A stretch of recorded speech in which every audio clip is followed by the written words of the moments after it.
Hello and welcome to Journeys and Journals. I'm Bernie Martin Beck, and I get to talk to the most interesting people here in Southern Oregon, Northern California, and my guest today is Stephen Hyland. Welcome. Welcome. You've come from a far country.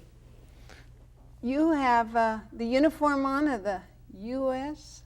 Army, right? Correct. Oh, tell me about that. Where are you serving your country?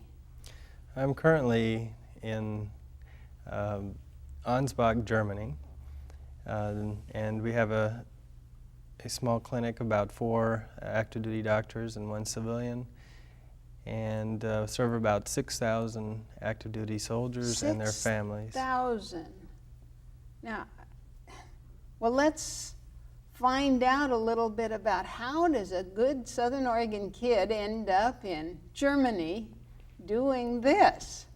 I know your family comes from Southern Oregon, right? We have the Christies and the Hylands and 5 generations. That's correct. Apparently, my great-granddad came over on the 2nd Oregon wagon train. Oh boy. Now, is that Johnson? Johnson Christie was one of the early settlers here. Then what did they do? From farming, they went into, I brought some. Now, this were hops your dad had. He said these got a little ripe. Did you ever see hops growing out on the place? I never saw the actual fields. I mean, they're still weeds, basically, along the different fence lines. But I never actually saw them growing in the valley. Hops were king around here when I grew up, and out at the Christie Hop Yard where Grandpa Sam, your grandfather, great-grandfather was, that was part of our life and fun around here. But where were you a little kid? Well, this was an Oregon camp meeting, but we had just come back. My parents were missionaries in Sri Lanka from the age of 2 till I was 11. Well, where were you born, Stephen? I was actually born in Minnesota and spent 2 years there before we moved to Sri Lanka. And now where in the world did you get the interest to go traveling? I've got pictures here from you for around the world.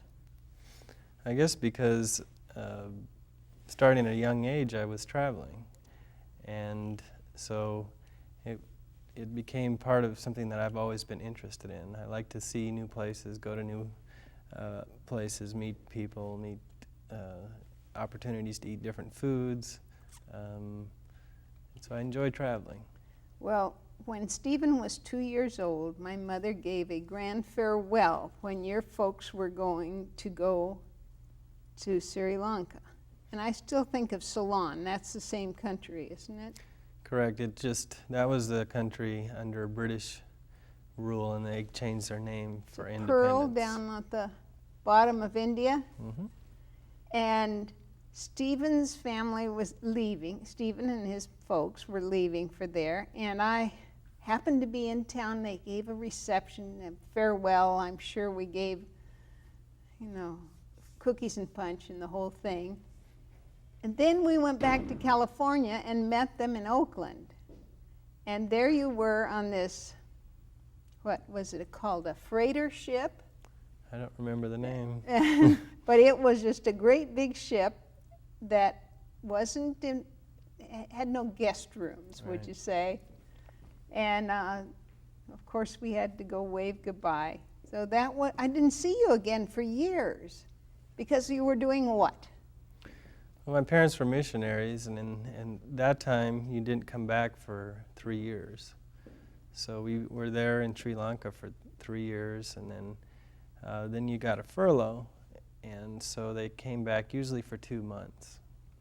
Vacation time and get some more food. I remember they packed all kinds of food to take over there. Yes, now it's a lot more modern, but at that time it sort of was more of a pro-Soviet leaning government, and we didn't have any Western type goods, so anything like flour, any presents for the birthdays and Christmas all had to be planned 3 years in advance, and shipping was unreliable, often was stolen at the port, so you sort of had to get everything when you're on furlough and then plan for the next 3 years. Now, where did you get your education, Stephen? Was that a mom do it, or did they have schools there? While we were there, I was home taught by my mom. Who is trained in education, right? Correct. And then when you came back for a short time, would you fit right into school here, or? Well, it was a little bit of a culture shock. I'll bet. Yeah. Because going from basically homeschool, we moved to Portland when we came back in 1980. And so did go to church school at Portland Adventist Elementary School, but I think the class had about 40 students in it, so that was an adjustment. 1 to 40, that's big change. Stephen, when you came back to the United States and you went into schools here, you came to Southern Oregon, right? Right, so after graduating from 8th grade in Washougal-Camas, that's when Grandpa had been living with us for 2 years, and at That's that point, Harold Hyland, right? Hyland, and at that time, Dad, who's a pastor, had a call to go to the Cave Junction Williams Church, and so moving to Grants Pass was a logical choice. We moved back into Grandpa's house. And Grandpa's house is older than I am. I just learned when I was there at your Welcome Home, Stephen, party that it was built in 1938, but it was on a homestead That's correct. out Lower River Road. And then after Milo, you went off to the university, right? Well, after I actually spent 1 year here in Grants Pass church school, and then went to Milo, graduated, and then went to Walla Walla College in College Place, Washington, and then eventually graduated from there, and then was accepted to medical school at Loma Linda University. I understand the first time you applied, you got in. I'm very proud of you, Stephen. I have here the diploma, the whole program, but your Loma Linda experience took you to some far-off places, right? Yes, I had the opportunity, I guess the love of travel. After our second year of medical school, we had a 3-week break, and one of the orthopedic surgeons led a team to the Amazon in Brazil, and you got on one of these launches and you went up the river and stopping in different villages and provided health care. How'd you like that? It was very interesting. I enjoyed it. Because I understand growing up in Sri Lanka, it was a little bit the same. Basic, old style, everything, right? You didn't have any... Right, it's very primitive in one sense. That's the word I was looking for. Now, when you were, this was where? That's medical school. And you're trying to learn those bones, right? Yes, that's anatomy class. The first major class of medical school is anatomy and physiology, and so you spend many hours in that department. This is the place, Loma Linda University? That's the main hospital right there. Well, before we came on camera, I said, well, Stephen, I've just got this knee that's healing up from a break. Would you look at it? And he kind of gave me this blank stare. I think we'll get to that. Stephen, I see here pictures of, this is so exciting, graduation day. Graduation, and that was very, very proud day for, of course, Mom and Dad, and a very satisfying day for myself. And there's your niece, Heidi, there, and her husband, Marcel Wiggers, who was actually a big help to me in medical school. He gave me a lot of advice and mentoring and encouraged me, each step of the way, that the troubles that you face, they eventually go away. Marcel is a year or two ahead of you, is that right? I believe he's 2 years ahead of me, correct. And so he'd been through it, and now here he is back in Southern Oregon, and we certainly welcome them both back to serve our community. And we want to invite you to come back when you're all done with the Army. Is that a possibility? It is a possibility. I still owe another 4 years and to the Army, and then we'll see what happens. When you say, another 4 years, what's that mean? Well, initially, they paid for medical school, and then I owed them 4 years for that. And then I've applied to another program to get a master's in public health, and that will require another 4-year commitment. So public health, that's kind of fits in with some of your interests here in mission. Look at this one. I love this picture. What are you doing? I'm examining a little child there. Where? This is on the Amazon Oh. in Brazil. You know, folks, I saw Stephen when he was just a little kid, and I'm so pleased. Here he is. He's more than a world traveler. He's got some special loves that fit right in here with Southern Oregon, right? Correct. This is one of my classmates in medical school, Greg, and he ended up being a general surgeon, and we decided we wanted to learn how to go kayaking. Because you've done river stuff. Your home place is on the Rogue River? Yes, we're about less than a mile away from the river, and we frequently, in the summers, went rafting and Tahiting and inner tubing, and had a great time on the river. Just splashing, huh? And the house was part of the hop fields, and no hops anymore. Stephen, where were you when you took this picture? This was actually in Australia. What were you doing in Australia? Well, as part of Loma Linda's mission emphasis, your 1 month of your senior year of medical school, you can do an elective away from the school. And 3 of us decided to go to Papua New Guinea and work at a mission hospital there. And on the way back from Papua New Guinea, we had a layover of about 3 days in Sydney, and so got to enjoy Sydney as well. And now we come to a part of your career that I know was tough. It was tough on your folks here, it was tough on us, and I can't imagine what it was for you, but tell me the story. Well, when you graduate from residency, you're a captain, and pretty much I graduated in 2002, and so it was just the perfect timing for the Iraq War. And as a newly graduated captain, prime on the list to go, and I was what we call provost. You're assigned to a unit, a deploying unit, and it was out of Kitzingen, Germany.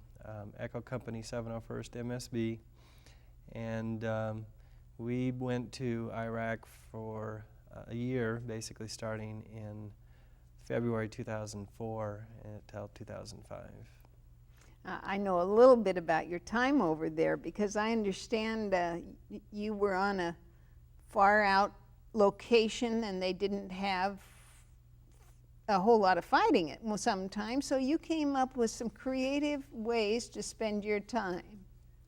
Well, that's probably the biggest challenge being deployed in a war like this, where you don't have major front lines and you're constantly on the move, is that you're sort of in a prison in the sense that you're on your base, and then you do your daily duties, and then if there's also a lot of downtime.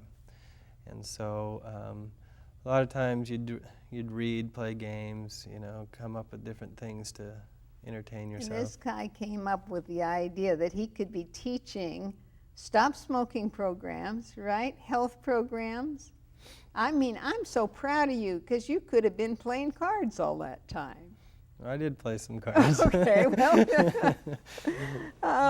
the whole community is, this came out this week in the Courier. We are so pleased. Stephen, there are a lot of involvement that your mom has gotten, and we're going to talk to her. I hope you'll stay by. But just to learn what families, what community, I understand Peggy Carpenter has sent you some of her curious writings that end up in the Courier. Does she, personal letters, things? Mm-hmm. Do other people send you stuff? People are very, very supportive, and that was a big encouragement while I was deployed. Many, many people wrote letters, sent care packages, and I knew they were praying for me. And unfortunately, I didn't always reciprocate with my thanks, but they were a big encouragement that many of them probably don't even know about. Yeah, I got my thanks about 8 months later, and I was just tickled that you'd even cared enough to write. What kind of things were the best to get there? What did you love the most? Well, personally, I like chocolate. And so homemade cookies were good, and chocolate was good. It was difficult because of the weather. Things would melt. And then just little, pictures, other homemade treats that people sent, books. I guess Tootsie Rolls wouldn't melt, neither would M&Ms. I'll have to remember that. What are you doing here? That's a different uniform. Well, this is, actually what I'm wearing is your dress uniform. You only wear this really for dressy type occasions. What I'm wearing there is the Class B, and that was what I wore for graduation. Oh, like this? Mm-hmm. Well, now, does this say that all this scrambled eggs or whatever it is on the front, does this give your rank and such? Well, the symbol is for a field grade, which is a major and above. And then the ribbon there is basically saying that I'm in the medical corps or a physician. And medical corps is something that a lot of Seventh-day Adventists have gone into since, well, early on. I got to see the movie about, well, now I just lost his name. Desmond Doss. Desmond Doss, that movie, outstanding. Is it permissible to put this on a commoner's head? And you can do it, I can't. You can't, I can? Yeah, you can do it. Is it because we're indoors that you can't? Well, your uniform, it looks like those pants are faded. Is that on purpose? It's Army historical protocol, basically. During the Civil War, this was sort of the uniform. However, most people didn't wear the jacket, and they just folded up, tucked it in their rucksack, and over time the pants faded, and so that's the discrepancy in the color. And so it has a historical reason for this mismatch of colors in the pants and the jacket. And that is, when he explained this, I figured you folks wanted to know about it too, because this goes back hundreds of years. Right now, I'd just kind of like you to address the moms and dads and people with kids over there right now. What would you say about their kids and the way your fellow service personnel treated you and you treated them? Well, I admire every single soldier. As a physician, I have a few benefits that not everybody is able to have, especially many of the people that are out there day in and day out, the lower enlisted, the private specialists, the sergeants, the transportation personnel that are on the roads every day. For the most part, I was able to stay back and treat patients in a safe environment. We did have casualties and we did have some threats, but our danger was not daily on that road, where the stress level and the courage of our soldiers is just incredible. We can be very proud of each and everyone that's over there, because they're doing an excellent job. I was able to do a historical field trip of the Battle of the Bulge, and kind of saw what the World War II veterans went through. And, incredible. Soldiers have always been very inventive, very courageous, brave, compassionate. And,